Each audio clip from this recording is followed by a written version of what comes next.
ওটা ছিল তো, আমি বলেছিলাম ওটা ভালোভাবে হয়নি, তাই সেই জন্য আমরা ওটা রেখে দিয়েছিলাম। ওকে, তাহলে বলো ভারতবর্ষে পুরোনোতম ডান্স হচ্ছে ভারতনাট্যম কোন রাজ্যে? তামিলনাড়ু। ভারতনাট্যম, আচ্ছা ঠিক আছে, এটাকে আর কোন নামে ডাকা হয়? এই ডান্সটাকে আর কোন নামে মানে পরিচিত করা হয়? হ্যাঁ, না না না না, ভারতনাট্যমকে ফায়ার ডান্স বলা হয়। ফায়ার ডান্স, ফায়ার ডান্স বলা হয়, ঠিক আছে। এটা কারা নাচতো? এই নাচগুলো কারা পুরোনো সময় কারা নাচতো?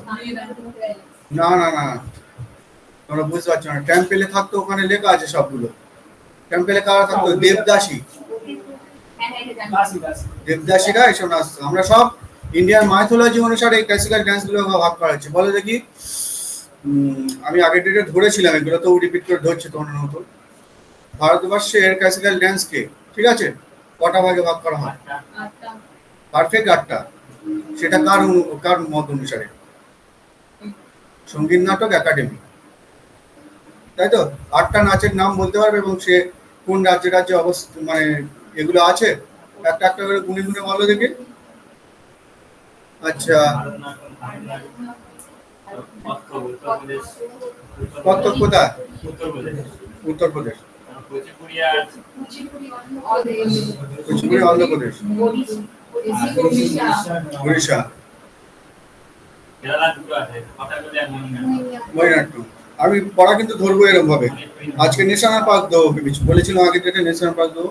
একটু পড়াশোনা করো, এগুলো খুব মানে হট টপিক বলতে গেলে। ক্লাসিক্যাল ডান্স তো অবশ্যই হট টপিক। এবারে তো গল্প হবে, বিভিন্ন নাচের সঙ্গে যুক্ত হওয়া লোকদের নাম জিজ্ঞেস করা হবে, তারা কোন নাচটার সঙ্গে যুক্ত, ঠিক আছে। আগে বলো দেখি তোমরা কেলুচরণ মহাপাত্র। কেলুচরণ মহাপাত্র,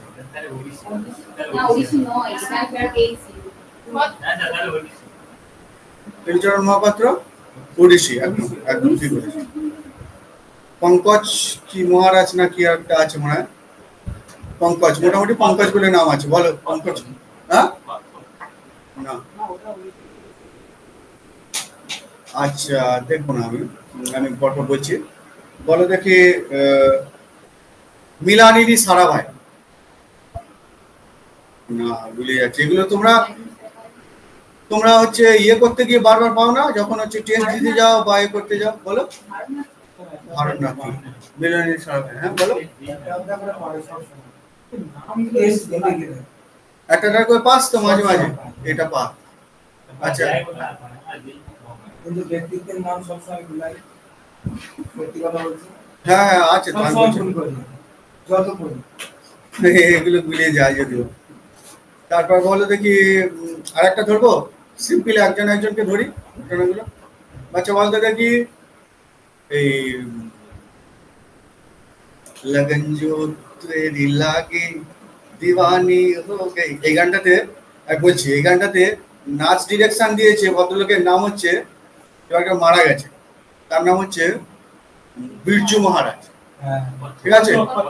ও এর তো ধরেছি আমি, আমি এরা এই গানটা দেখেছে সেই জন্য আমি ওইটা বললাম, ঠিক আছে। রিসেন্ট মারা গেছে, কারেন্ট অ্যাফেয়ার্স এর একটা মূল্যবান টপিক। হ্যাঁ, কেলিচরণ না, কি বললাম, বিরজু মহারাজ। আচ্ছা, কি আম্মা না কি একটা আম্মা আছে, আমি একটুখানি দেখে ধরো। আচ্ছা বল, এমনি পরিচিত যাদের আছে সেইগুলো আমি লিখে লিখে দিয়েছিলাম। ডোনা গাঙ্গুলি না, ও তো বলতে কেন, ডোনা গাঙ্গুলি, আচ্ছা ওটা ছেড়ে দিই। মাধুরী দীক্ষিত, চুপ কর আমি বলি। এই এই হচ্ছে এর সঙ্গে যুক্ত আছে, ভয় পাবে না, এ একদম যদি অনেক বাচ্চা, ঠিক আছে। মাধুরী দীক্ষিত বলতে পারবি, দিয়েছিলাম কিন্তু। ভাই বলতে পারবি মাধুরী দীক্ষিত কোন গানের নাচের সঙ্গে? বলো।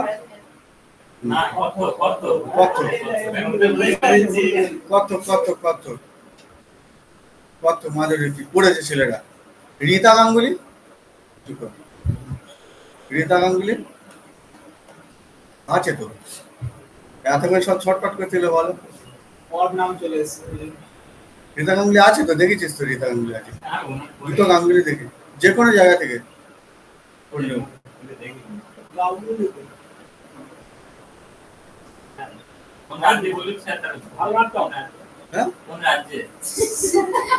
রাজ্যে ও বলে দিলে তো হয়ে গেল। কথা কলি ওয়েস্ট বেঙ্গল, কেরালা। কটা হচ্ছে রাস আছে, রাস কটা, রস রস সরি রাস বলছি, রস কটা থাকে ওটা লেখা ছিল তো, রস রস রস মানে এরকম ঢংগুলো দেখায় না কি সুন্দর করে, কখনো রেগে যাচ্ছে কখনো হাসছে, বিভিন্ন ইয়েগুলো দেখায় না।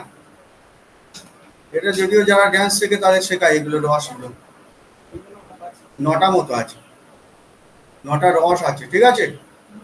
লাভ বলা হয়, রাগান্বিত ব্যাপার, শান্তি, এরকম ধরনের সব লেখা আছে তো ওখানে। 9টা ওরকম ঘুরে ঘুরে 9টা হবে। আচ্ছা ঠিক আছে। হ্যাঁ হ্যাঁ ধরবো তাহলে, ওকে ধরি। হ্যাঁ হ্যাঁ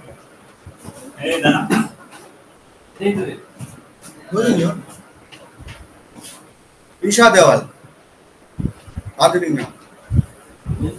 আচ্ছা তার ও আধুনিক নাম ওটা ছেড়ে দিই, তার মার নাম বলি, তার মার নাম বলি হেমা মালিনী। হেমা মালিনী কোন নাচ নৃত্যের সঙ্গে যুক্ত বলো? আচ্ছা অনলাইনে কেউ পারবে হেমা মালিনী কোন নৃত্যের সঙ্গে যুক্ত?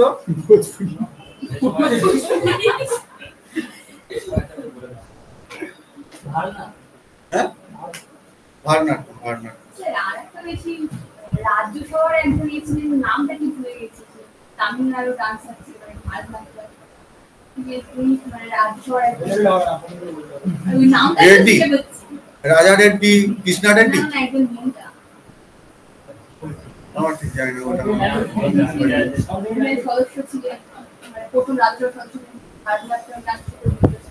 সঞ্জীব রেড্ডির নাম শোনা যেত, রেড্ডির ভিত্তিতে হচ্ছে বলা হয় না রাজা রেড্ডি, কৃষ্ণা রেড্ডি, এরা একটা কি বলো খালি পড়ে দিয়েছিল বলে। ঠিক আছে হ্যাঁ,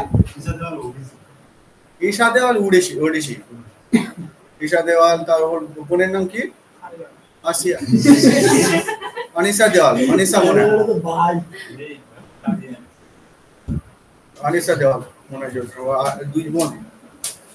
আচ্ছা ঐশ্বর্য রায় বচ্চন কোন নাচের সঙ্গে যুক্ত? বলো ফেলে ঐশ্বর্য রায় বচ্চন ভারতনাট্যম। ঠিক আছে মোটামুটি পড়েছে। আর এই লাস্ট কোশ্চেন এবারে করে সিজিএল একবার পড়েছে, ভাগবত পুরাণ কোন নাচের সঙ্গে যুক্ত? ভাগবত পুরাণ বলেছে ঠিক, কুচিপুড়ি। যামিনী কৃষ্ণমূর্তি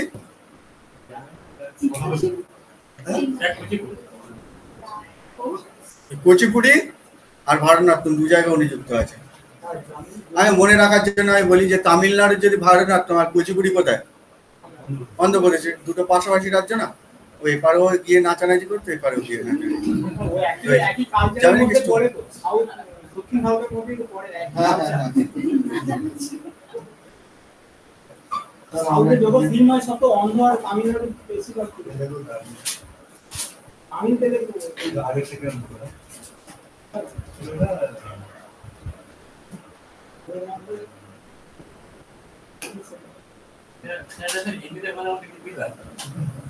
আচ্ছা একটু আমরা ভারতের ম্যাপটা আঁকি, যে যেরকম পারো।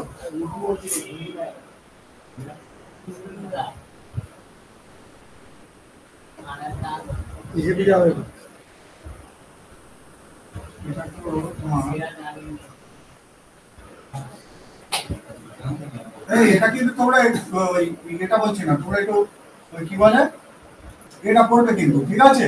পিডিএফটা, হ্যাঁ পিডিএফটা পড়বে। আজকের আমি আচ্ছা আজকে বাংলায় দিয়ে পাঠাবো। আচ্ছা আর পান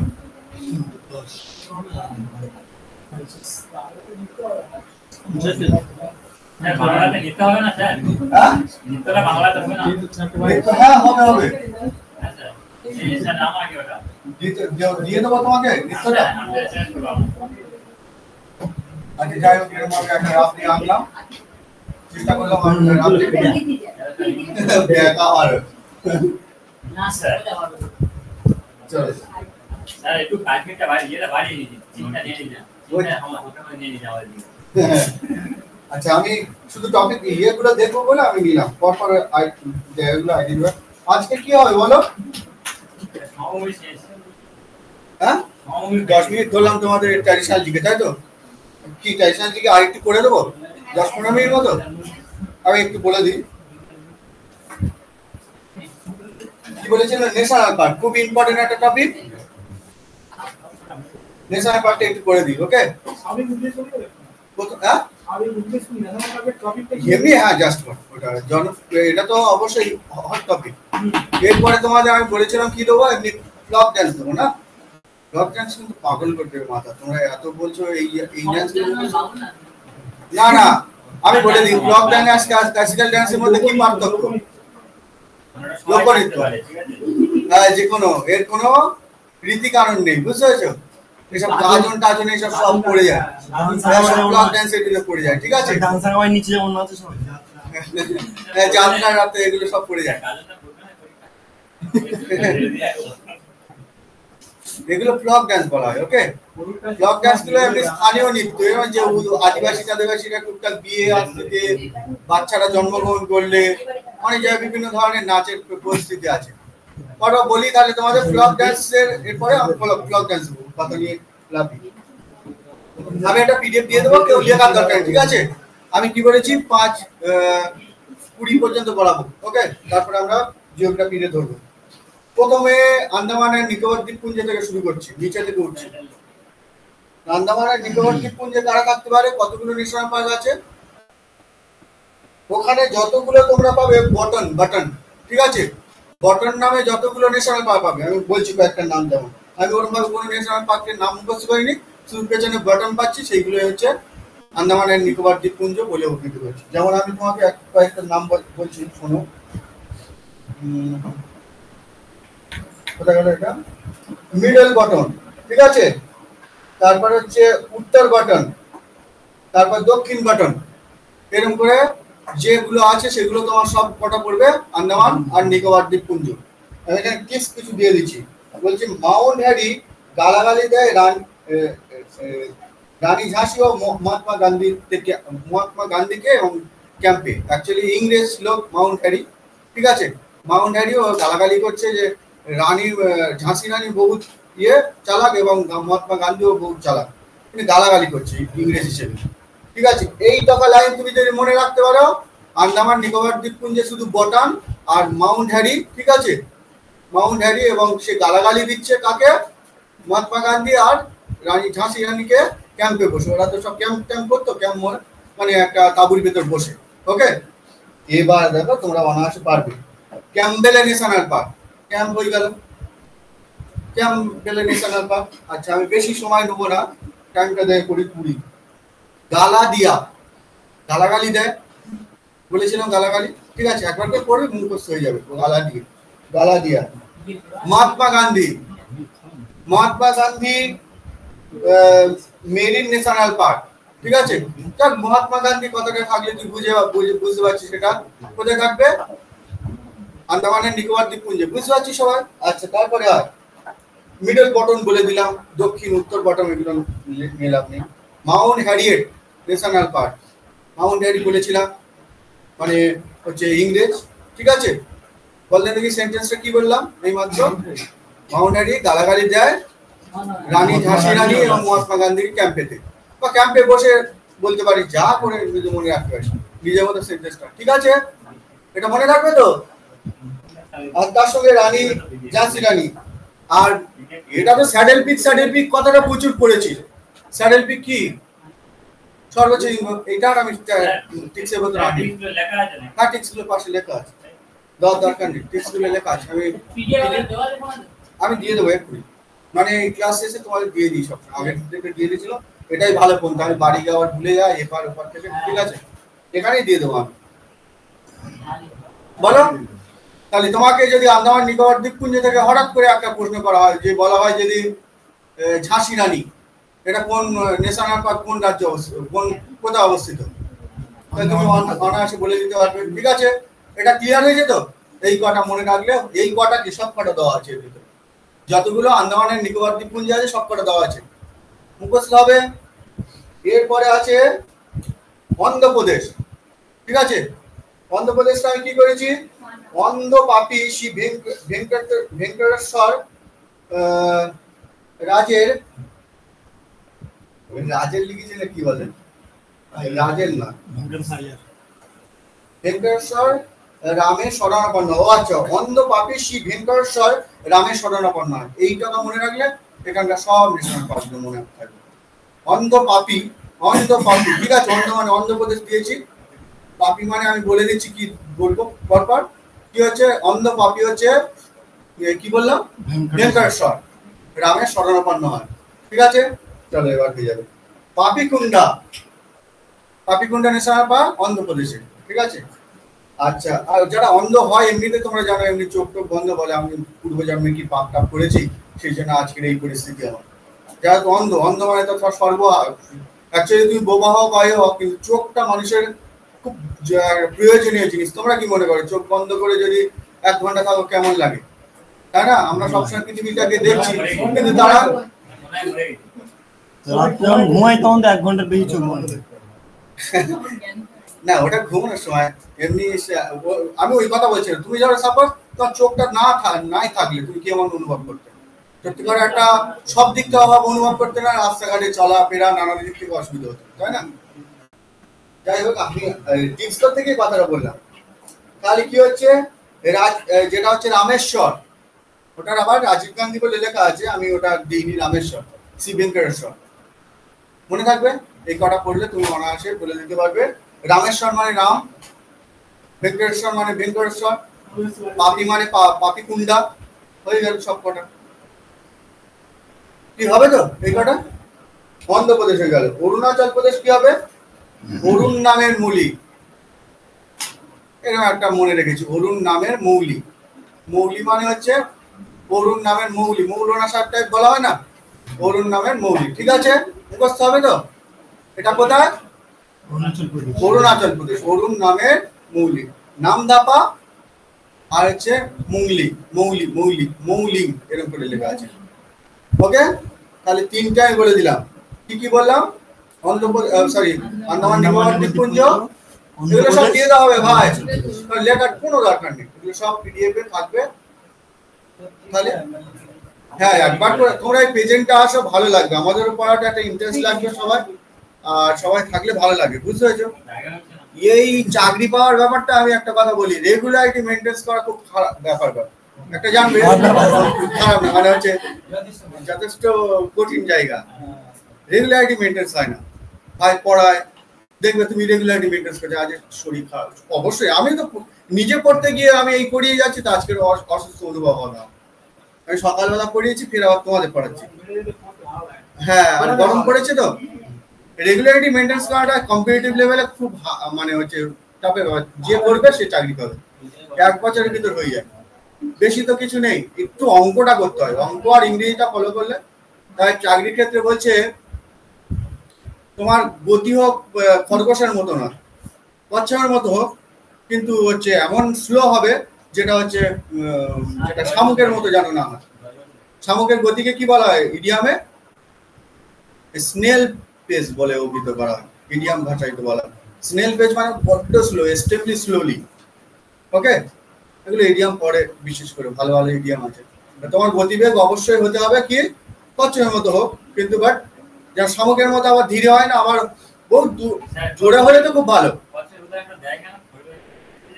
হ্যাঁ, ওইটার ক্ষেত্রে এটা খুব উদাহরণ দেয়, এটা সবাই সব মাস্টাররা, আর ভাই পড়ায়, ভাইও দেয় মাঝে মাঝে ছাত্রদের।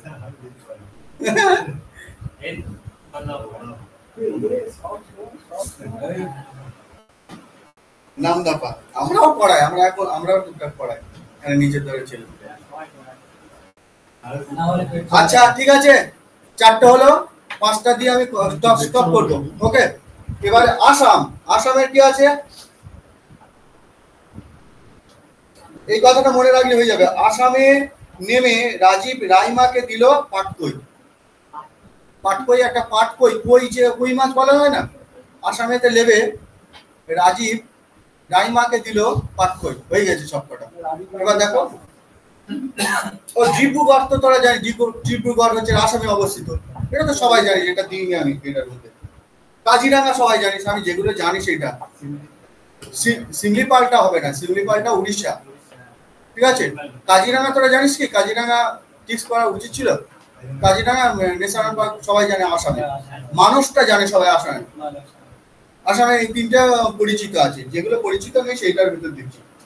যেমন নামিয়া ন্যাশনাল পার্ক, নেমে রাজীব গান্ধী নেমেছিল তো, রাজীব তারা বলছে রাজীব গান্ধী, হ্যাঁ আমি সবগুলো করেছি এরকম ভাবে। আমার বন্ধু বলে, আমার যে বন্ধুরা রেলে পেয়েছে সে বলে যেটা করবি খুঁটিয়ে করে নে। অনেক সময় বোরিং হয়, ট্র্যাডিশনাল জিকে এত এত মানে মেটেরিয়ালস তো।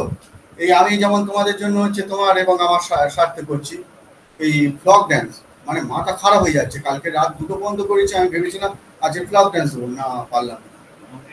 হ্যাঁ অনেক উদ্গেটের নাম, সব সেসব নামগুলো না তোর মানে মাথা খারাপ করে দেবে। একটা ন্যাশনাল পার্কে টিক্স করতে গিয়ে অনেক করে চিন্তা করতে হচ্ছে, তাও হচ্ছে না, প্যাটার্নে আসছে না কোনো ভাবে, বিচ্ছিরি আকার। ফ্লক ড্যান্স করা যায় না, ফ্লক ড্যান্স গুলো বিচ্ছিরি। তবু এমনি যে হচ্ছে ফেস্টিভ্যাল গুলো আছে না, বিভিন্ন ফেস্টিভ্যাল, এই দুর্গা পুজো এগুলো আমরা যেরকম করি, ওরকম বিভিন্ন রাজ্যের ভালো ভালো ফেস্টিভ্যাল আছে, ঠিক আছে। ছট পুজো টুজো, বিহারে ছট পুজো তো সবচেয়ে হয় বেশি জনপ্রিয়, এরকম হয়েছে কোকা। যাই হোক এই পর্যন্ত আমার স্টপ রাখি। আসামটা হলো, আমি সব এই 2টো পেজ দেবো, ছোট্ট ছোট্ট করে পাপেল দেবেল যাবি, দেখবি হয়ে যাবে। এবার দেখো, কারণ আমার টিক্স ভালো না লাগতে, টিক্সটা নিজের ব্যাপার, ঠিক আছে।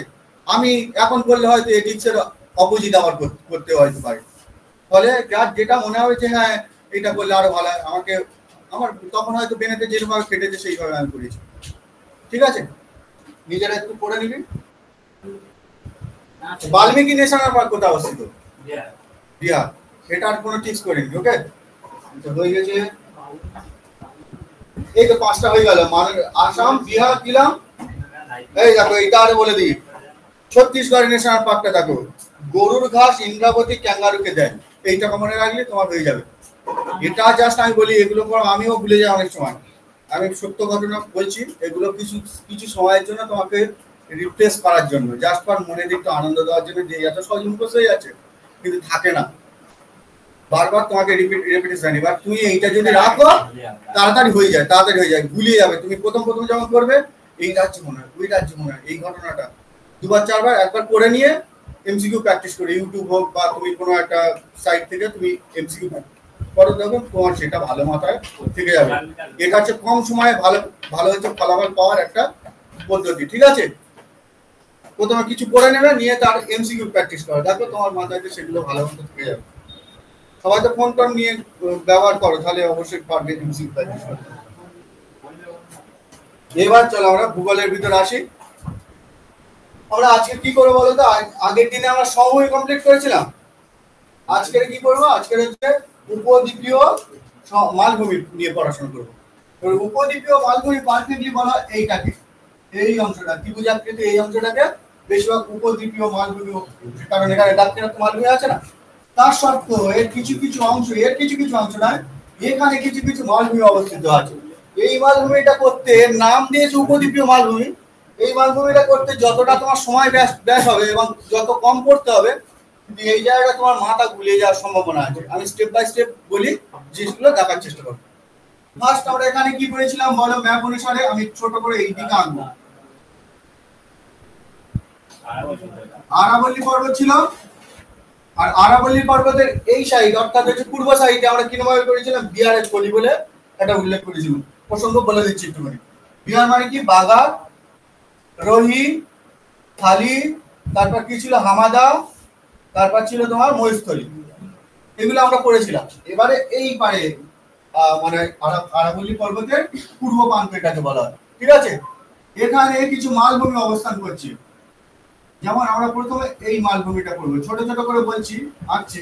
এই মালভূমিটার নাম হচ্ছে তোমার মারওয়া মালভূমি। মারোয়ারি লোকেরা এইসব জায়গায় সব থাকে, বুঝতে পেরেছো? সেই জন্য মারোয়া মালভূমি।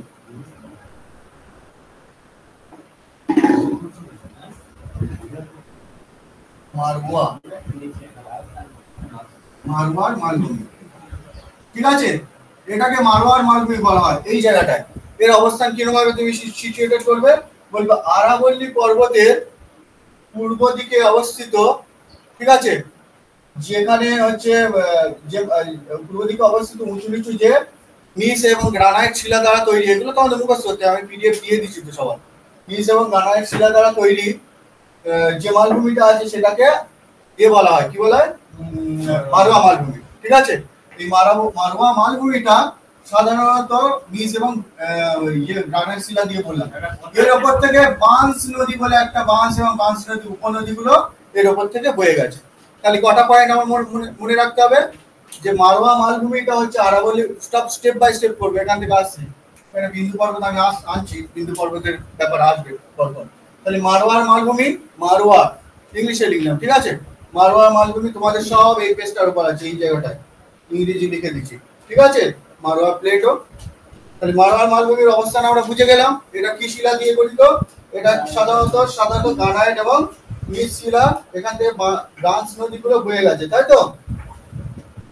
বাঁশ এবং তার উপনদীগুলো বয়ে গেছে। ও আমি একটুখানি ভুলভাল বলেছি, এইটা নিস শিলা দিয়ে তৈরি না, এটা হচ্ছে একটুখানি নরম টাইপের শিলা, ঠিক আছে? বাঁশ নদী, সাধারণত বাঁশ নদী এবং তার উপনদীগুলো বয়ে গেছে, ঠিক আছে? তার উপনদীগুলো বয়ে গেছে, এখানে সাধারণত সমতল একটা ভূমিরূপ সৃষ্টি করেছে। যে ভূমিরূপের উপর কি কি আছে? বেলে পাথর, কাদা পাথর এবং চুনা পাথর দিয়ে তৈরি হয়েছে।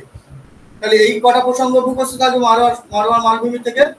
মারওয়া মালভূমি হচ্ছে আরাবল্লী পর্বতের পূর্ব দিকে অবস্থিত এক মালভূমি, যার উপর থেকে বাঁশ এবং তার নদীগুলো বয়ে গেছে। এই মালভূমিটি সাধারণত এই বাঁশ এবং তার উপনদীর দ্বারা ক্ষয়যুক্ত হয়ে ধীরে ধীরে এখন সমপ্লায় ভূমিতে পরিণত হয়েছে।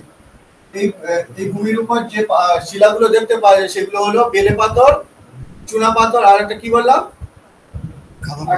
কাদা পাথর। হ্যাঁ, কাদা পাথর বলেছি, বুঝতে পেরেছো? এইটার পরে কি করবো? এরপরে মধ্য ভারতের পাথার করবো, ঠিক আছে? মধ্য ভারতের উচ্চভূমি। একটু একটু করে তোমরা নিজেদের কনসেন্ট্রেশন নিয়ে করো, বোরিং হয়ে যাও না, আমিও কষ্ট করে তো তোমাদের শেখাচ্ছি। মধ্য ভারতের পাথার, এইটাকে আমি মধ্য ভারতের পাথার বলে উল্লেখিত করছি। হ্যাঁ, মালভূমির মতো উঁচু নিচু টাইপের, ঠিক আছে? মধ্য ভারতের পাথার, নিজের মতো হাত দিয়ে আঁকো না। এই মালভূমি সম্পর্কে আমি কি বলবো? মারওয়া মালভূমির, আমি একদম পুরো বইয়ের ভাষাতেই বলছি, দেখ ভালো করে বুঝতে পারছি। এটা মধ্য ভারতের পাথার। মারওয়ার মালভূমির পূর্ব দিকে অবস্থিত মধ্য ভারতের একটা কম উঁচু ভূমি লক্ষ্য করা যায়, ঠিক আছে? যাকে আমরা মধ্য ভারতের পাথার বলে অভিহিত করি, বুঝতে পারছ? তাহলে এর উপর থেকে কি হয়ে গেছে? আমরা 12 ফেল বইটা দেখেছি, 12 ফেল বইতে কি হয়েছিল? চম্বল রিভার বয়ে গেছে, ঠিক আছে? তাহলে বাঁশ নদীটা এই পার দিকে গেছে, আর চম্বল রিভারটা এখান থেকে বয়ে গেছে, ঠিক আছে? চম্বল রিভারটা বয়ে গিয়ে এখানে কিছু কিছু উঁচু নিচু ভূমিরূপ সৃষ্টি করেছে, ঠিক আছে? এবার চম্বল নদী যেখান থেকে বয়ে গেছে সেখানে বট ভূমিরূপ সৃষ্টি করেছে। চম্বল নদী কিরকম ধরনের নদী তো জানো? এরকম ভাবে বয়ে গেছে গিয়ে এখানে ওখানে উঁচু উঁচু ভূমিরূপ। তুমি দেখবে যখন নায়কটা মনোজ শর্মা, তাই তো? মনোজ শর্মা উপরে যখন বসেছিল, উপর থেকে যখন ছবিটা নিচ্ছিল, দেখবে যে মনোজ শর্মার বাড়ির ওই পাটটা, ওই দিকটায় যেখান থেকে ছবিটা নিয়ে আসছিল আস্তে আস্তে ড্রোনের মাধ্যমে, ঠিক আছে? দেখবে ওই দিকটা উঁচু উঁচু ভূমিরূপগুলো উঁচু উঁচু হয়ে আছে, তার মাঝখান থেকে ছোট ছোট নদী বয়ে গেছে। ওখানকার প্রথম সিনে তুমি দেখবে শুরু হবে চম্বল রিভার পাশে। ওরা ওদের বাড়িটাও ছিল দেখবে উঁচু নিচু টাইপের। বধ ভূমিরূপ কাকে বলা হয়? বধ রেগে গেলে যেরকম হয় না, উঁচু নিচু ভাব থাকে না, ঠিক আছে? বধ ভূমিরূপ এখানে সৃষ্টি হয়েছে, ওকে? চম্বল রিভার। তাহলে মধ্য ভারতের পাথার মানে কি হলো? মধ্য ভারতের সাথে খালি মনোজ শর্মার বাড়িটা কোথায়? মধ্য ভারতের অবস্থিত, মানে মধ্যপ্রদেশে অবস্থিত, ওকে?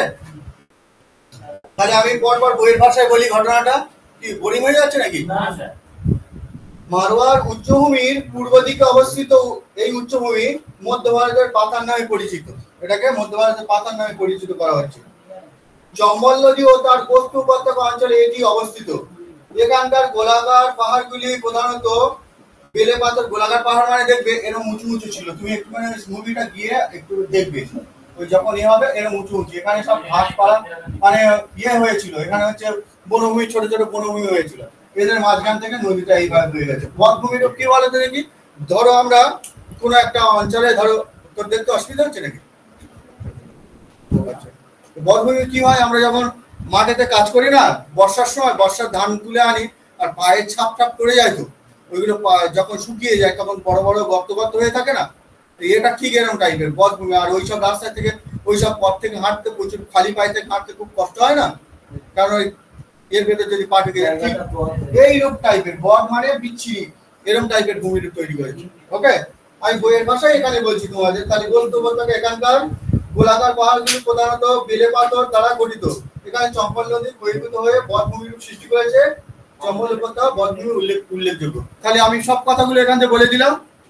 তাহলে এইটা সম্পর্কে তোমরা ক্লিয়ার, সেন্স হয়েছে? এগুলো কিন্তু ভালো করে না বুঝলে এই অংশটা একটু কঠিন। আর যেটা এর নামকরণ হচ্ছে, মানে হচ্ছে কি বলা হচ্ছে, এর নাম হচ্ছে উপদ্বীপীয় মালভূমি নামকরণ হয়েছে। অ্যাকচুয়ালি এইটার অংশ নিয়ে উপদ্বীপীয় মালভূমি বলা হচ্ছে। এখানে কিছু মালভূমি অঞ্চল আছে, এই জায়গাটা বেশি খুঁটিনাটি অংশ আছে, সেই অংশগুলো মুখস্থ করাটা চাপ হয়ে যাবে। তাহলে পরপর আমরা পড়ছি। আরাবল্লী পর্বতের পূর্ব দিকে মারওয়ার ভূমিরূপ সম্পর্কে আমরা জেনেছি ছোটখাটো, নিজের মনের ভিতর রিক্যাপ করো কি কি জেনেছি। বাঁশ নদী বয়ে গেছে, লিখে দিতে হবে নাকি বাঁশ? ঠিক আছে, সব তোমাদের পিডিএফ এ দেওয়া আছে। এ সম্পর্কে আমরা বললাম এখানে কি কি আছে। এটা যদি বেলে পাথর দিয়ে গঠিত হয় তাহলে এর কাছাকাছি, তো তাহলে এটাও বেলে পাথর দিয়ে গঠিত একটা হচ্ছে কি ভূমিরূপ। এখানে গোলাকার উঁচু উঁচু টাইপের ভূমিরূপ কিছুটা দেখতে পাওয়া যায়, যেটাকে আমরা বদ ভূমিরূপ বলতে পারি। চম্পল নদীর উপর থেকে বদ ভূমি দেখা যায়। প্রচুর পরীক্ষা করে ডব্লিউবিসিএস তুমি কোশ্চেন এটা তুলে দেখো 10 বছরে বদ ভূমিরূপ কোন অঞ্চলে দেখতে পাওয়া যায়। আর মধ্যভারতের পাতার না চম্বল উপত্যকায় দেখতে পাওয়া যায়। এটা কিন্তু বারবার পড়েছে। ঠিক আছে, প্যাটল্যান্ড পড়াবো আজকে, প্যাটল্যান্ডও তুমি বুঝতে পারবে কি ধরনের। এরপরে আসছি বুন্দেলখন্ড, নাম শুনেছো তো? তাহলে বুন্দেলখন্ড, বাগেলখন্ড এগুলো নাম শুনেছো? তাহলে পরপর আমি পড়লাম মধ্যভারতের পাথর, এরপরে আমি আসছি বুন্দেলখন্ড। বুন্দেলখন্ড তাহলে কি হবে, এর আমার পূর্ব দিকে অবস্থিত এই অংশটাকে আমি ধরে নিচ্ছি বুন্দেলখন্ড। ঠিক আছে, আমি এমনি সিম্পল হাত দিয়ে আঁকছি এটা, এই অংশটার নাম দিলাম কি বুন্দেলখন্ড। ধরো হ্যাঁ, বুন্দেলখন্ড উচ্চ বুন্দেলখন্ড। হ্যাঁ, যদি শুনতে হয় অসুবিধা হয় তোমরা ওইটা একটু পিডিএফ এ আছে দেখে নেবে নামটা কি লেখা আছে। আচ্ছা, এর উপর থেকে এই যমুনা রিভার এখান থেকে উৎপন্ন হয়েছে, এইভাবে বয়ে গেছে গিয়ে গঙ্গার সঙ্গে এখানে আবার মিলিত হয়েছে। ঠিক আছে, এই যমুনা নদী ওর উত্তর দিকে অবস্থিত। শোনো ভালো করে দেখে নাও, ভালো করে দেখে নাও, যমুনা নদী তার উত্তর দিকে অবস্থিত। আবার আমরা এর চারদিকে গড়াটা একটু ভালো করে বলি। এটার নাম কি বলে, মধ্যভারতের পাতার। মধ্যভারতের পাতারের পূর্ব দিকে বুন্দেলখন্ড অবস্থিত, যার উত্তরে অবস্থিত হচ্ছে যমুনা রিভার, আর দক্ষিণে অবস্থিত আমাদের এখানে 3টে পাহাড় আছে। বলো পরপর পাহাড়ের নামগুলো বলো, আগে থেকে শিখেছিলাম, আমি শুধু জানার জন্য বলছি। 3টে পাহাড় আগে বলা করে দেবো। তারপর কি আছে, বিন্ধ্য পর্বত। বিন্ধ্য পর্বত উত্তর ভারত আর দক্ষিণ ভারতকে ভাগ করেছে বলা হয় না, এই বিন্ধ্য পর্বত। সাতপুরাকে এখানে ধরা হলো না, কারণ বিন্ধ্য পর্বত শুরু হচ্ছে এখান থেকে, পর্বতের লাইনটা মিডিলে। সাতপুরা পর্বত তার নিচে, সাতপুরা এটার নাম বিন্ধ্য, এটার নাম সাতপুরা, এটার নাম অজন্তা। ঠিক আছে, অজন্তা পাহাড়, অজন্তা পাহাড় তো অজন্তা গুহা তো এখানে অবস্থিত, এই পাহাড়ের এখানে। এত বড় পাহাড়টা নেই, সাতপুরা টাতপুরা গুলো বড় পাহাড়, আমি এমনি সিম্পল লাইন দিয়ে কেটেছি বলে। ঠিক আছে, এই দুটোকে কেটে দিলাম। তাহলে এর সীমানা রূপে বলতে গেলে তাহলে এর পশ্চিম দিকে আছে কি বলো তোমরা বলো, এটা কি বললাম, বুন্দেলখন্ড বললাম। বুন্দেলখন্ডের পশ্চিম দিকে কি আছে, মধ্যভারতের পাতার। তারপরে এর হচ্ছে উত্তর দিকে কি আছে, যমুনা রিভার। আর এর দক্ষিণ দিকে কি আছে, বিন্ধ্য পর্বত। আর এর পূর্ব দিকে কি আছে এটা বলা হয়নি, তাই তো? হ্যাঁ, ছোটনাগপুর বলতে আরেকটু দূরে। এবারে যেটা আসছে সেটার নাম হচ্ছে, দাঁড়া এদের মাঝখানে হচ্ছে মারওয়া। ঠিক আছে, মালভূমি বলা হয়। তুমি ঠিকই বলেছো, ছোটনাগপুর মালভূমি বলা হয়। ঠিক আছে, এদের মিডিলে ত্রিভুজাকৃতি ভূমিরূপকে বলা হচ্ছে সরি বুন্দেলখন্ডের পরে তোমার বাগেলখন্ড আসবে। সরি, বুন্দেলখন্ড আর বাগেলখন্ড পরস্পর পাশাপাশি। তাহলে কি সুন্দর হয়ে যাচ্ছে ঘটনাটা, দেখো। তাহলে আমি বাগেরখান আঁকবো না এগুলি। এই পারে বাগেরখান, এখানে বিন্দু পর্বত, এখানে হচ্ছে তোমার হচ্ছে যমুনা রিভার, আর এটা হচ্ছে মধ্যভারতের পাথার। ঠিক আছে, মুখস্থ হবে তো? মারাবাড়ি পাতায় বুন্দেলখন্ড পাবো না। তো বলো যমুনা না, তোমার যমুনা রিভার। যমুনা কার উপনদী? কার উপনদী বলো? গঙ্গার তো। আমাদের ভারতবর্ষের দীর্ঘতম উপনদী। ঠিক আছে, যমুনা। পরপর ক্লাসগুলো করে ভালো লাগবে। এখানে বোঝানোর কিছু জিনিস আছে, আমি কিছু জায়গায় হয়তো তোদের কিছু স্কিপ করেছিলাম, সেই সময় তোরা হয়তো আমার ক্লাস করতে চাসনি, সেটা খারাপ করেছি। যাই হোক, সেখানে আমার কিছু করার নেই। তো সেগুলো বোঝানোর কারণ পাসগুলো এখানে এই রাজ্যের এই পাসগুলো নাম মুখস্থ করতে হবে, যেমন ট্র্যাডিশনাল জিকের মতো। ওটা একরকমের বলতে গেলে আমি যদি আবার চেষ্টা করে ট্র্যাডিশনাল জিকে দিতাম, ওটাও চলে যেত। ওটা ট্র্যাডিশনাল জিকের গ্রুপে পড়ে যায় না ট্র্যাডিশনাল জিকের ভেতরে। ওগুলো মুখস্থ করার জিনিস, কিন্তু এগুলো একটু বোঝানোর জিনিস আছে। নদীটা সবচেয়ে মজা আছে, নদীর ভিতরে অনেক ভালো ভালো জায়গা, বোঝানোর জায়গা আছে, বুঝতে পারছো? তাহলে বাচ্চা, এরপরে তাহলে আমরা এর মাঝখানে একটা ভূমিরূপ আছে, এই দুজনের মাঝখানে একটা ত্রিভুজ আকৃতির ভূমিরূপ আছে। ঠিক আছে, এটাকে কি বলা হচ্ছে? এইটার নাম দিলাম মারওয়া, MARWAR। ঠিক আছে, মারওয়া। আর এটা কি বলবো বলতে দেখি? এটা তো মালওয়া বলা হয়েছিল, তাই তো? এটাকে আমরা বলেছিলাম মালওয়া।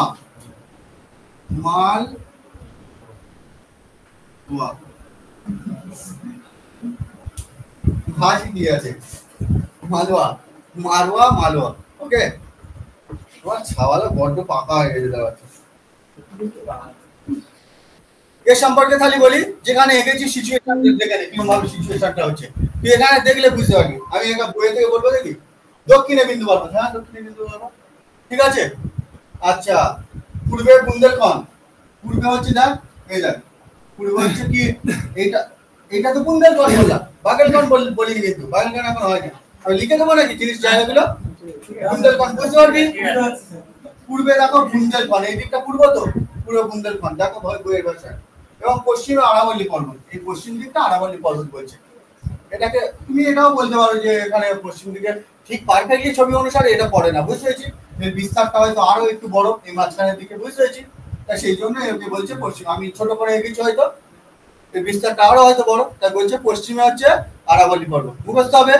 তাহলে চতুর্সীমা অনুসারে বিষয়টা হয়ে গেল।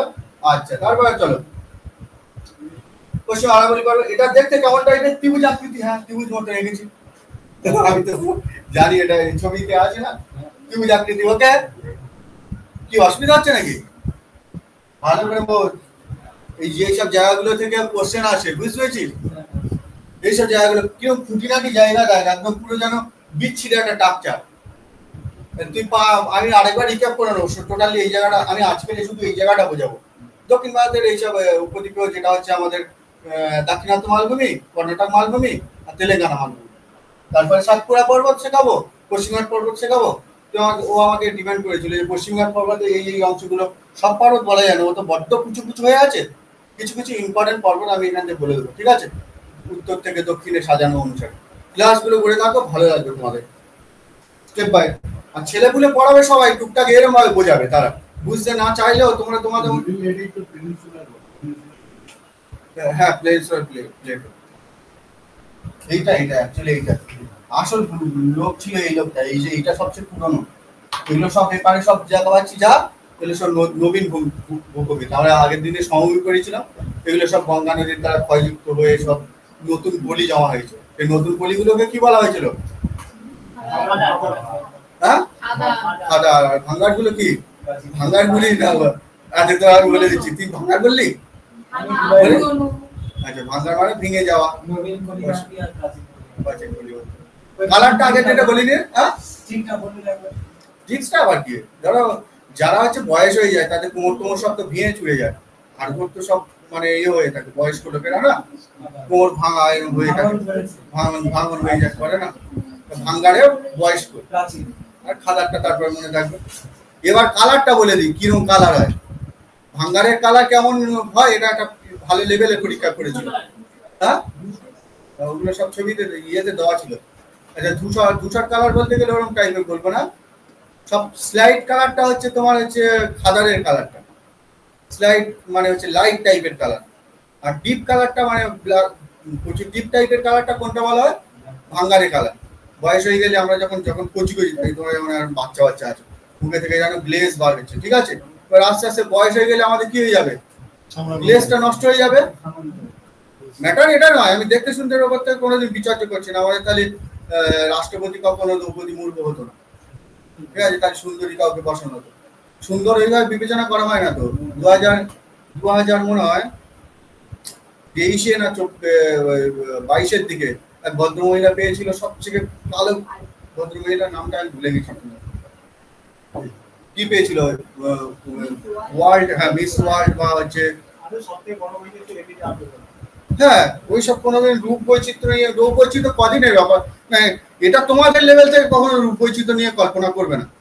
সেটা হয়েছে মাধ্যমিক পরীক্ষার সময়, এটা দেখতে হবে, ওই ছেলেটা দেখতে হবে, সে সময়টা চলে গেছে, ঠিক আছে, সে সময় ওদের ছোট মন, ছোট চিন্তা ভাবনা, কিন্তু বড় চিন্তা ভাবনা ওই রূপের ভিত্তিতে হয় না।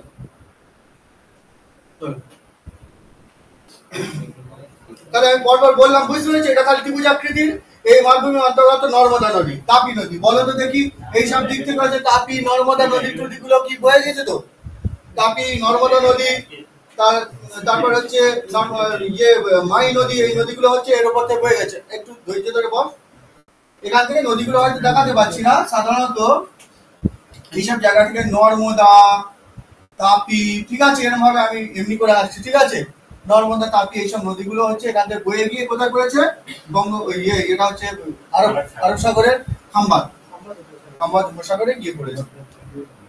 আচ্ছা ঠিক আছে, আর তারপর চম্বল বেতোয়া কার উপনদী, সিন্ধ, চম্বল বেতোয়া, সিন্ধু নয় সিন্ধ, চম্বল বেতোয়া, হ্যাঁ না নর্মদা নয়, একদম না, চম্বল, এই চম্বল লিভারটা কোথায় বলো তো দেখি, এই তো চম্বল লিভার, এই মাত্র বলেছিল না এখানে চম্বল লিভার হয়ে গেছে, এই অংশটা আমি বলেছিলাম আর একটু বাড়িয়ে দাও, এই অংশটা বাড়িয়ে দিলে তোমার আলাদা দিকে বলে দিচ্ছে প্রশ্ন দিকে, যাই হোক এই অংশটা, এখান থেকে চম্বল লিভার হয়েছে, চম্বল বেতোয়া, এখান থেকে বেতোয়া গিয়েছে, গিয়ে যমুনার সঙ্গে মিক্সড হয়েছে, ওকে, যমুনার সঙ্গে এখানে মিক্সড হয়েছে, তা যমুনার উপনদী চম্বল বেতোয়া সিন্ধ। ওটা যখন আমরা আস্তে আস্তে নদীর ভিতরে আসবো, কোনো টিক্স নয়, একে একে মুখস্থ করবো, ঠিক আছে, তাতে তোমার ভালো হবে। টিক্স আমি নিজেই বলছি, আমি টিক্স দিচ্ছি হয়তো, আমি দেখেছি এটা ক্ষণস্থায়ী সময় যায়, কি বলতো দেখি তোমার মেমোরিটাকে একটু, মানে হচ্ছে কোনো লোকরা সিগারেট বিড়ি খায় না, কোনো কাজে হয় না, ওই যতক্ষণ খায় ততক্ষণ ব্যাপারটা বুঝতে পেরেছো, ভালো লাগে একটু, এরকম জাস্ট খাস খেয়ে দেখতে হয় কেমন লাগে। টিক্স লাগে, কিছু কিছু কাজে লাগে, অবশ্যই টিক্স থাকলে কেন বলো তো, তোমার মুখস্থ করার ব্যাপারটা একটু একটু করে রিল্যাক্স হয়ে যায়, যেমন মুখস্থ করে পেলে একদম হবে না, হ্যাঁ প্রথম থেকে টিপস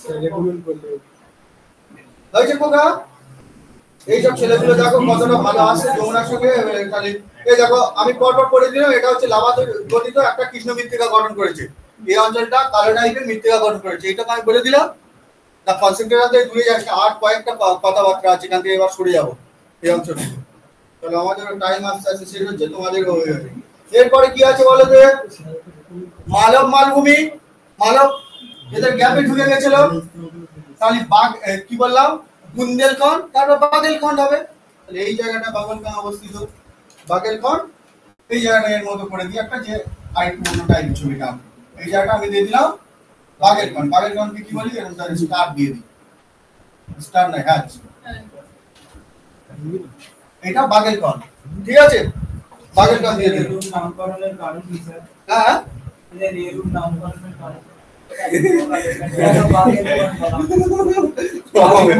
এটা বলেছে ভালো না, না না বাঘের মধ্যে দেখতে না, আমি বাঘের মধ্যে ছবি করেছি তার জন্য আমি বলছি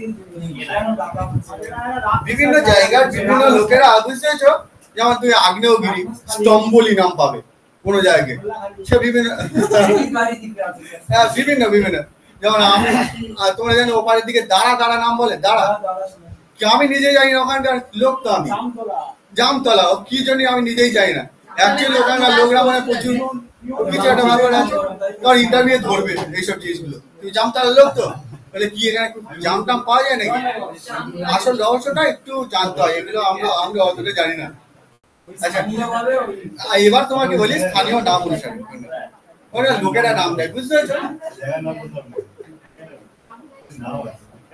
সব তো নাম দেওয়া দিতে পারো, প্রথম উচ্চভূমি, দ্বিতীয় উচ্চভূমি, তৃতীয় উচ্চভূমি, চতুর্থ উচ্চভূমি, তারপরে আরাবলি পড়ো, ঠিক আছে? এরকম করে দিলে হয়ে যাবে।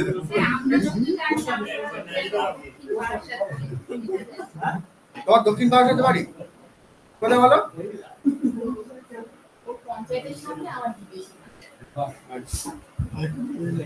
দাদা হচ্ছে না, দাদা তোমার ইয়ের বাড়িটা আছে, এমএলএ শালার বাড়ির ওই দিকটা, বুঝতে পেরেছি। তোমার দেখে আমার বন্ধু চিনতে পেরেছে। আমার বন্ধু হচ্ছে দাদার দিদির নাম জানো কি, মোটা সোটা মতো, তানিশা। তানিশাকে পড়াতে যেত।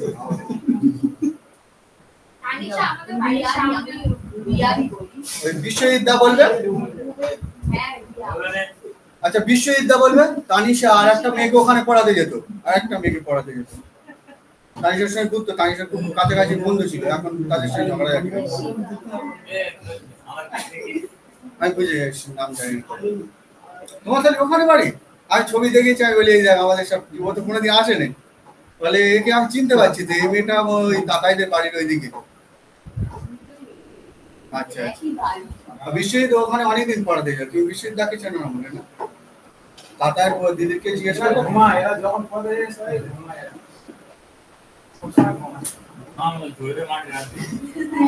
ও ভালো মেয়ে, সব ঠিক আছে। তোর বাড়িতে বাড়ি চলে? আমি ভাবি তুই ওই ইয়ের দিকে যাস, এই পাড়ের দিকে যাস, কি ব্যাপার? আমি ভাবি তোর বাড়িতে বাড়ি, আমি ভাবি তোর মনে আছে ইয়েতে মনে হয়, যাই হোক ভেতরে আমার একদম রাস্তা নিরাময় পানি পেছনে যে মাঠের গায়ে এখানে অফিসার পড়াতে আসেন ইংলিশ, ওই অফিসারের দুটো বাড়ি পর আগে আমি তোমার কল্পনা করি, আমি লক্ষ্মীকান্তপুরে পড়া হয়ে গেলে ঘুর করি, সবাই ভাবে ট্রেন করতে।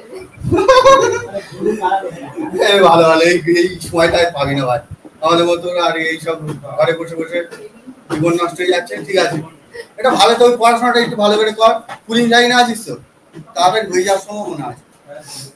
ভালো করে পড়াশোনা কর মা। না ছাড়িস না, পড়াশোনা। আচ্ছা ছেড়ে দিই, একটুখানি গল্প হলো, আমাদের আবার পড়াশোনা করতে আসি। চলো, সময়টা থেকে করতে হচ্ছে তো। এবার চলো বাগেল কোন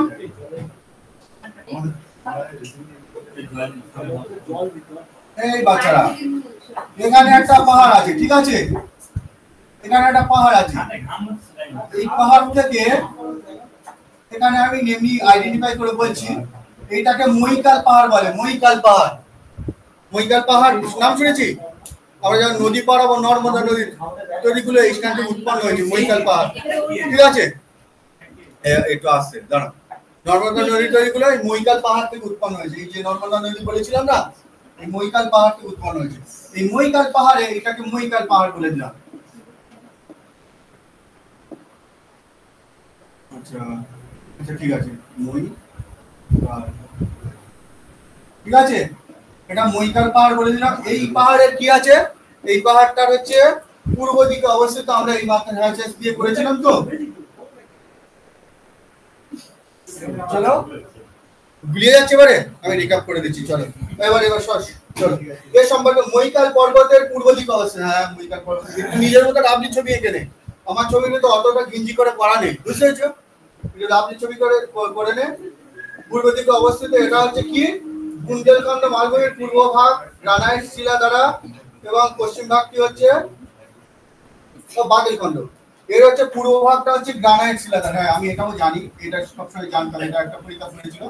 এই যে বাগেলখণ্ড, ঠিক আছে, এর হচ্ছে পূর্ব ভাগটা গ্রানাইট শিলা দ্বারা গঠিত। এটা গ্রানাইট শিলা দ্বারা গঠিত। আর এই অংশটা কি শিলা দ্বারা গঠিত বলো? এটা হচ্ছে নিজ শিলা দ্বারা গঠিত। ওকে, মনে রাখবে সব কটা পয়েন্ট এখান থেকে প্রায় হয়ে গেছে। আর কিছু পয়েন্ট বলছে একটু দেখে নিই। মালভূমি উত্তর দিকে সোন নদী, হ্যাঁ সোন নদী প্রবাহিত হয়েছে, দক্ষিণে মহানদী। একটা কথা বোঝার চেষ্টা করো, এই একটু উঁচু মতো মালভূমি তো, এখান থেকে সাধারণত উৎপন্ন হয়েছে মহানদী, এখানে মহানদী প্রবাহিত হয়েছে। আর এই জায়গা থেকে উৎপন্ন হয়েছে সোন নদী, সোন নদী আবার গঙ্গার একটা উপনদী। ঠিক আছে, চলো যমুনা সোন এগুলো হচ্ছে গঙ্গার একটা উপনদী। এখান থেকে সবকটা হয়ে গেছে। আবার রিক্যাপ করে দিই। মৈকাল পর্বতের পূর্ব দিকে অবস্থিত, ঠিক আছে, যে উঁচু মালভূমিটি নিজ শিলা দ্বারা তৈরি, নিজ এবং গ্রানাইট শিলা দ্বারা তৈরি হয়েছে, ঠিক আছে, সেই উঁচু মালভূমিটাকে সাধারণত বাঘেলখন্ড বলা হয়। এই বাঘেলখন্ড মালভূমি সাধারণত বাঘেলখন্ড এবং বুন্দেলখন্ড মালভূমির মাঝখানে অবস্থিত হচ্ছে মৈকাল পর্বত, ঠিক আছে। এরা দুজনে ভাই ভাই মতন, এদের মাঝখানে এই মা মৈকাল পর্বত অবস্থিত। ওকে, মৈকাল পর্বত থেকে নর্মদা নদী উৎপন্ন হয়েছে। যাই হোক, ছেড়ে দিচ্ছি। এবার তোমার হচ্ছে এই মালভূমির সাধারণত পূর্ব দিকে অবস্থিত যে শিলা দেওয়া সেটাকে গ্রানাইট শিলা বলা হচ্ছে, আর পশ্চিম দিকে অবস্থিত শিলাগুলোকে বলা হচ্ছে নিজ শিলা, ঠিক আছে। এই মালভূমিটি জলবিভাজিকার মতো কাজ করেছে। জলবিভাজিকা কাকে বলা হয়? এমন একটা উঁচু ভূমি যে দুটো নদীকে বিভাজিত করে।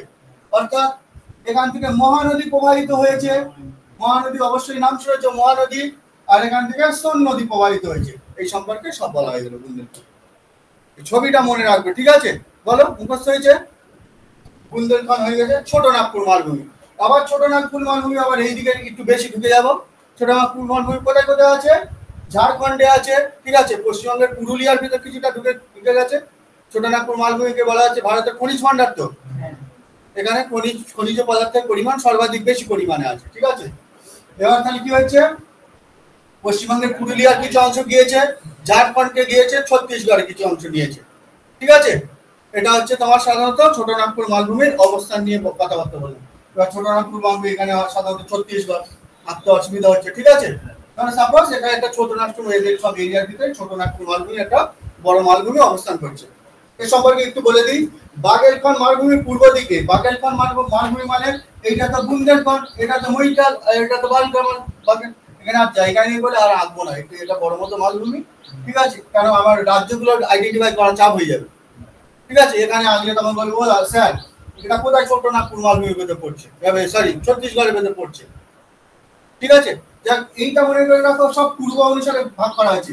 প্রথমে আমার মারোয়া, কিছুটা মনে করো মারোয়ার সম্পর্কে কি বাঁশ নদী সম্পর্কে পড়াশোনা করেছিল। তারপরে এখানে বেলে পাথর, টেলে পাথর, সাদা পাথর পড়াশোনা, আচ্ছা।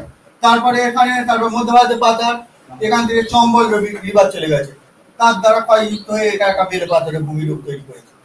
চম্বল নদীর এখানে সবচেয়ে বেশি ইম্পর্টেন্ট একটা পয়েন্ট পড়ে, চম্বল নদীর দ্বারা ক্ষয়যুক্ত হয়ে এই অঞ্চলটা বদল্যান্ড বা বদ ভূমিরূপ তৈরি করেছে, এইটা হয়ে গেল। তারপরে আমরা পড়েছি কি, এটা হচ্ছে বুন্দেলখন্ড। বুন্দেলখন্ড সম্পর্কে আমরা পড়েছি, তার চতুর্সীমা সম্পর্কে ধারণা নিয়েছিলাম, নিয়ে তার সম্পর্কে দু চারটে কি পাথর টাথর দিয়ে তৈরি, এগুলো পড়াশোনা করা হয়েছে। তাদের মাঝখানে এই অর্থাৎ হচ্ছে কি বলা হচ্ছে, এটাকে বললাম হচ্ছে মধ্য ভারতের পাথর আর বুন্দেলখন্ড, এদের মাঝখানে অবস্থিত আমাদের কি মালওয়া। এটা হচ্ছে মারওয়া আর এটা হচ্ছে মালওয়া, ভুলে যাবে না তো, মালওয়া। এবারে মালওয়া সম্পর্কে একটু পড়াশোনা করেছিলাম, করে তারপরে আমরা এবারে চলে এসেছি বুন্দেলখন্ড হয়ে গেছে। তার মৈকাল পর্বত, মৈকাল পর্বতের পূর্ব দিকে অবস্থিত হচ্ছে, এটার নাম আমরা কি করলাম? বাঘেলখন্ড। বুন্দেলখন্ড, বাঘেলখন্ড মনে থাকবে। তা বাঘেলখন্ডের হচ্ছে সাধারণত এইটা আমরা বললাম এই মাত্র সবার মনে ভেতরে এবার আছে মনে, এই পর্যন্ত আমরা স্টপ করলাম। এবার ছোট নাগপুর মালভূমিটা পড়াশোনা যাক। ছোট নাগপুর মালভূমিটা কি বলাতে দেখি, এই মালভূমি কিন্তু দাক্ষিণাত্য মালভূমির একটা অংশ। ভূ আলোড়নের দ্বারা এই মালভূমিটা এই দাক্ষিণাত্য অঞ্চল থেকে সরে এসে এই একটা অংশে ঢুকে গেছে, ঠিক আছে। এটা মনে রাখবে। এই মালভূমিটা কোন কোন রাজ্য নিয়ে তৈরি হয়েছে? পুরুলিয়া মানে হচ্ছে পশ্চিমবঙ্গ, ঝাড়খণ্ড আর এখানে ছত্তিশগড়, ঠিক আছে। একে সাধারণত ভারতের খনিজ ভান্ডার বলা হয়। এটা দু চারটে পয়েন্ট যদি থাকে, আর প্যাটল্যান্ড করতে হবে, প্যাটল্যান্ডটা অবশ্যই প্যাটল্যান্ডটা ছোট নাগপুর মালভূমিতে আমি এখানে বলেছি ছোটরা প্যাট করতে পড়িয়ে দেওয়া হয়। প্যাট মানে একটা এরকম টাইপের করে দেওয়া হয় না বাচ্চারা বললে, সেটাকে প্যাটল্যান্ড। প্যাটল্যান্ড ভূমিটা আবার কি ধরনের, আমার ওই স্টুডেন্টরা জিজ্ঞেস করে প্যাটল্যান্ড ভূমিটা কিরকম। তুমি যেরকম বদল্যান্ডটা বলে দিয়েছিলে, প্যাটল্যান্ডটা কিরকম টাইপের। প্যাটল্যান্ডটা আমি বলি, প্যাটল্যান্ডের উপর তোমাদের ওই বিশ্বের স্যার হচ্ছে ওখানেই কাজ করে, ওই ছোট নাগপুর মালভূমিতে ওখানে থাকে। আমি ওকে জিজ্ঞেস করেছি, ও ছবি দেখিয়ে দিয়েছিল। প্যাটল্যান্ডটা এরকম ধরনের থম্ব পাহাড় চারিদিকে মানে স্প্রেড ভাবে ছড়িয়ে আছে, একে প্যাটল্যান্ড বলা হয়। আর যেমন চম্বলের বলেছিলাম মানে ব্যাডল্যান্ড বলা হয়, ব্যাডল্যান্ড, ওটা আবার ব্যাডল্যান্ড বলে, ইংরেজিতে বদভূমিরূপকে ব্যাডল্যান্ড বলা হয়। মুখস্থ থাকবে তো? পটভূমিকে ইংলিশে ব্যাডল্যান্ড বলা হয়। ব্যাডল্যান্ডটা কি? ওখানে অনেক বড় বড় পাহাড় থাকে। আর ব্যাডল্যান্ডে কি হয়, অতটা বড় বড় নয়। ধরো সাপোজ এখানে একটা পাহাড় আছে, ওইদিকে একটা পাহাড় আছে, ঠিক আছে, ছোট ছোট থাম্বা থাম্বা মতো। ব্যাডল্যান্ডটা মনে থাকবে তো? সহজে মনে রাখার জন্য বললাম ছোটনাগপুর মালভূমির ব্যাডল্যান্ড পাওয়া যায়। আর ব্যাডল্যান্ডটা পাওয়া যায় হচ্ছে তোমার চম্বল উপত্যকা। মুখস্থ হয়েছে? এই পর্যন্ত, আমাদের বেশি আর পড়া নেই।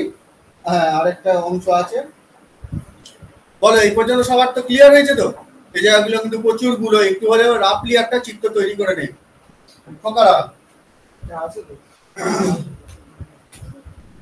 এর ভিতর থেকে কোন কোন নদী বয়ে গেছে? এর ভিতর থেকে সাধারণত দামোদর নদী, সুবর্ণরেখা নদী, ঠিক আছে, এই নদীগুলো তো যাবে তো। এখানে দামোদর নদী, এইসব জায়গায় দামোদর নদী হয়ে সাধারণত পুরুলিয়া তো প্রবেশ করেছে, মানে দামোদর নদী বয়ে গেছে। তারপর এই জায়গাটা হচ্ছে আমাদের সাধারণত এই উড়িষ্যা আর এর বর্ডারের পাশাপাশি সুবর্ণরেখা নদী। সুবর্ণরেখা নদী কি করেছিল? কটক্রান্তি রেখাকে দুবার ক্রস করেছে, এটা আমরা পড়াতে গিয়ে বলেছিলাম, ঠিক আছে। মাহি আর সুবর্ণরেখা নদী। আর এই সুবর্ণ নামকরণ করা হয়েছিল কেন? কারণ এই নদীতে প্রাচীনকালের সময়ে ছোট ছোট সোনা পাওয়া যেত, ঠিক আছে। আচ্ছা, তাহলে কোয়েল বড় করে এইসব নদীগুলো ওখানে থেকে বয়ে গেছে। এবার হাজারিবাগ মালভূমিটা সংক্ষেপে একটা বলি এই অংশতে, এইটা মনে থাকলে হবে। এই মাত্রা দামোদর নদী পড়েছিলাম না, এবার দামোদর নদীকে তুলে এনে এখানে একটা অংশ হাজারিবাগ মালভূমি আর একটা রাঁচি মালভূমি সম্পর্কে বলো। রাঁচি মানে কোথায় চলে যাচ্ছ? ঝাড়খণ্ডের রাঁচি, ঝাড়খণ্ডের রাঁচি। হাজারিবাগও ঝাড়খণ্ডে, ঠিক আছে, হাজারিবাগও ঝাড়খণ্ডে। তাহলে এইটাকে আমরা বলবো সাধারণত দামোদর নদীর পূর্ব দিকে, পূর্ব দিকে, উত্তর দিকে, এটাকে আমি ধরছি দামোদর, ঠিক আছে, দামোদর, ঠিক আছে। দামোদর নদীর উত্তর দিকে, আমার ছবিতেও আছে, উত্তর দিকে সাধারণত যে মালভূমিতে অবস্থান করছে, ঠিক আছে। এই মালভূমিটা কি শিলা দ্বারা গঠিত বলো তো দেখি, এখানে দিয়েছে তো তোমার। হ্যাঁ, এখানে সাধারণত শিলাটা দেয় না তো। হ্যাঁ, গ্রানাইট আর নিঃশিলা। আচ্ছা, গ্রানাইট নিঃশিলা দ্বারা। আর রাঁচিটা একবার দেখে নিই একটুখানি, সরি সব তো মনে থাকে না এগুলো। রাঁচির কোনো শিলা টিলা দেয়নি, ঠিক আছে। যাই হোক, ওই সব একই, ওই কাছাকাছি আছে তো, সবাই গ্রানাইট আর নিঃশিলা দ্বারা তৈরি হবে। এইটা হচ্ছে তোমার কি হলো, দামোদর নদী।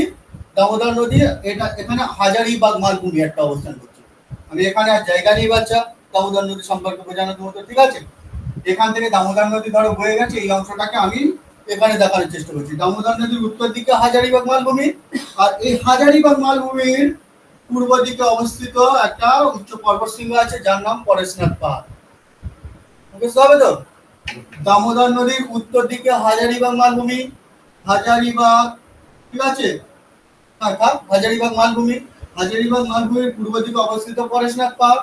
এই পর্যন্ত জানলে হয়ে যাবে। এই মালভূমিটি সাধারণত গ্রানাইট আর নিঃশিলা দ্বারা গঠিত।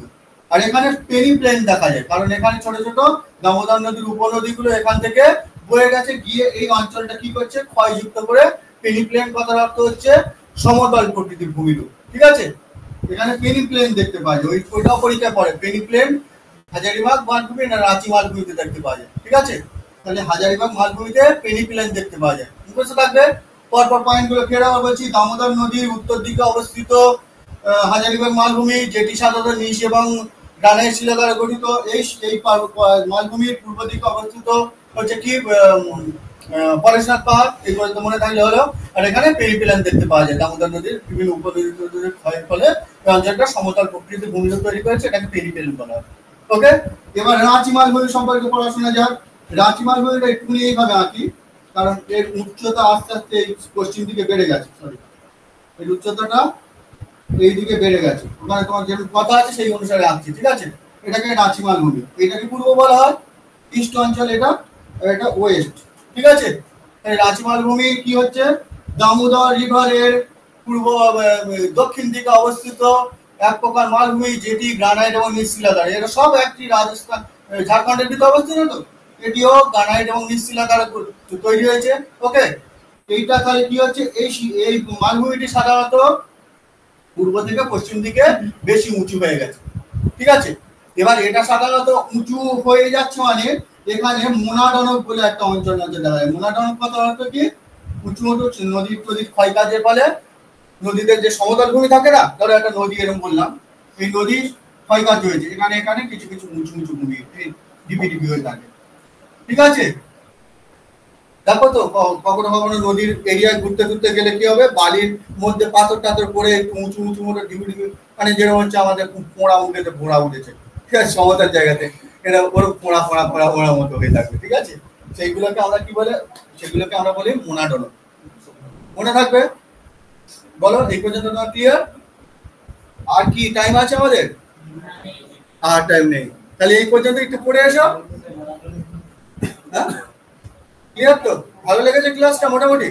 এই বোঝানোর জায়গা যেটা আছে আমি বুঝিয়ে দেবো, আবার কিছু জায়গা মুখস্থ করার জায়গা থাকে তো, বোরিং করো না, একসঙ্গে একটা রিডিং অনুসারে ক্লাস করো।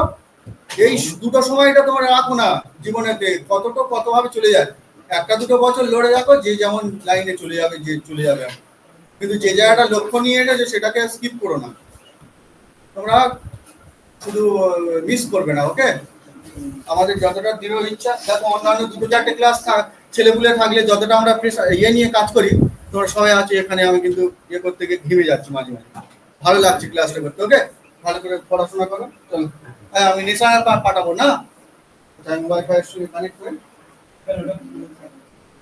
কোকা, এটা হচ্ছে তো, আর হচ্ছে কার্তিক মন্ডলের হচ্ছে জিওগ্রাফি। হ্যাঁ কার্তিক চন্দ্র, দুটো তো পেজ পাঠাবো মাত্র।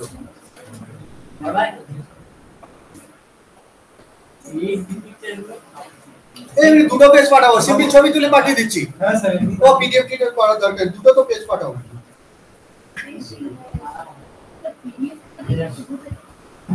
হ্যাঁ, তুই বাইরে গিয়ে ওইটা এমনি পিডিএফ করে নিতে পারবি, পিডিএফ ফেলে দিবি। দুটো পেজ, আমি সেই জন্য পিডিএফ করছি না, দুটো পেজের জন্য আমার বলছি যখন দেখছেন করে দিচ্ছি, পিডিএফ থেকেও একই ব্যাপার হয়ে যাবে। কোথায় গেল? আমি একটা কথা বলি শোনা, ছবি তুলে শুধু পাঠিয়ে দিই, আমি যেই দিনে কমপ্লিট করবো নেশনাল পার্কটা, পুরো নেশনাল পার্কটা আবার পিডিএফ করে পাঠিয়ে দেবো, ঠিক আছে? এটাই ভালো লাগে। এখন তো পুরো নেশনাল পার্ক পড়াইনি, গোটা পাঁচে যে দুটো পেজ পড়িয়েছি সেই দুটো পেজ পাঠিয়েছি।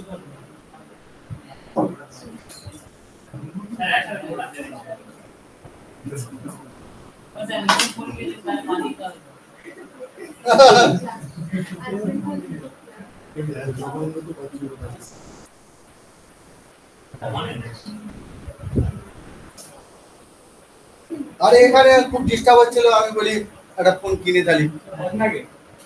আমি তো অনেক আগে কিনেছি, এমনি রিয়েলমি, এমনি রিয়েলমি, রিয়েলমি ও C53।